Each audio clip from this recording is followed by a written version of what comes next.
ಎಲ್ಲರಿಗೂ ನಮಸ್ಕಾರಗಳು. ನನ್ನ ಚಾನಲ್ ನೋಡಿ ಪ್ರೋತ್ಸಾಹಿಸುತ್ತಿರುವ ಎಲ್ಲರಿಗೂ ಧನ್ಯವಾದಗಳು.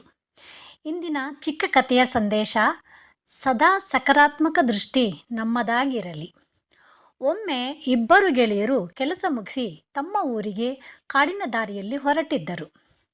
ರಾತ್ರಿ ಆಗಿದ್ದರಿಂದ ಕತ್ತಲೆ ಕವಿದು ದಾರಿ ಸರಿಯಾಗಿ ಕಾಣದೆ ಅಲ್ಲಿದ್ದ ದೊಡ್ಡ ಹಾಳುಬಾವಿಗೆ ಬಿದ್ದರು. ನೀರು ಜಾಸ್ತಿ ಇರಲಿಲ್ಲವಾದ್ದರಿಂದ ಇಬ್ಬರೂ ಮುಳುಗಲಿಲ್ಲ. ಕತ್ತಲೆ ಆದ್ದರಿಂದ ಮೇಲೆ ಹತ್ತಿ ಬರಲು ಸಾಧ್ಯವಾಗಲಿಲ್ಲ. ಇಬ್ಬರು ಬೆಳಗಿನ ತನಕ ಬಾವಿಯಲ್ಲೇ ಕಾದರು. ಬೆಳಗಿನ ಜಾವಕ್ಕೆ ಮೇಲೆ ಬರಲು ಪ್ರಯತ್ನಿಸಿದರು. ಹಳೆಯ ಬಾವಿ ಆದ್ದರಿಂದ ಗೋಡೆ ಶಿಥಿಲವಾಗಿತ್ತು. ಇಬ್ಬರಿಗೂ ಮೇಲೆ ಹತ್ತಲು ಕಷ್ಟವಾಗಿತ್ತು. ಕೂಗಿದರೆ ದಾರಿಯಲ್ಲಿ ಹೋಗುವವರು ಸಹಾಯ ಮಾಡಬಹುದೆಂದು ಜೋರಾಗಿ ಕೂಗಿದರು. ಆಗ ದಾರಿಯಲ್ಲಿ ಹೋಗುತ್ತಿರುವ ಹಲವು ಜನರು ಬಂದು ಬಾವಿಗೆ ಬಿದ್ದ ಇಬ್ಬರನ್ನು ನೋಡಿದರು. ಬಾವಿ ತುಂಬ ಆಳವಾಗಿದೆ. ಹಳೆ ಬಾವಿ ಆದ್ದರಿಂದ ಗೋಡೆ ಶಿಥಿಲವಾಗಿದೆ. ಪಾಚಿ ಕಟ್ಟಿದ್ದರಿಂದ ಇಬ್ಬರಿಗೂ ಹತ್ತಲು ಕಷ್ಟ.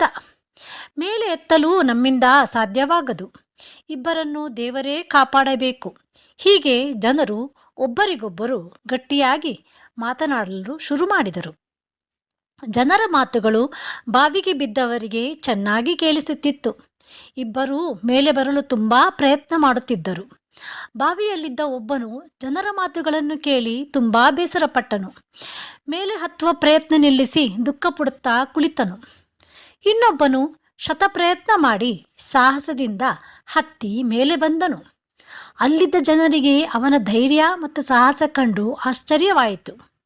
ಜನರು, ನೀನು ಯಾವ ಊರಿನವನು ಎಂದು ಕೇಳಿದಾಗ ಅವನು ಕೈ ಸನ್ನೆ ಮಾಡಿ ತಾನು ಕಿವುಡ ಮತ್ತು ಮೂಕ ಎಂದು ತಿಳಿಸಿದನು.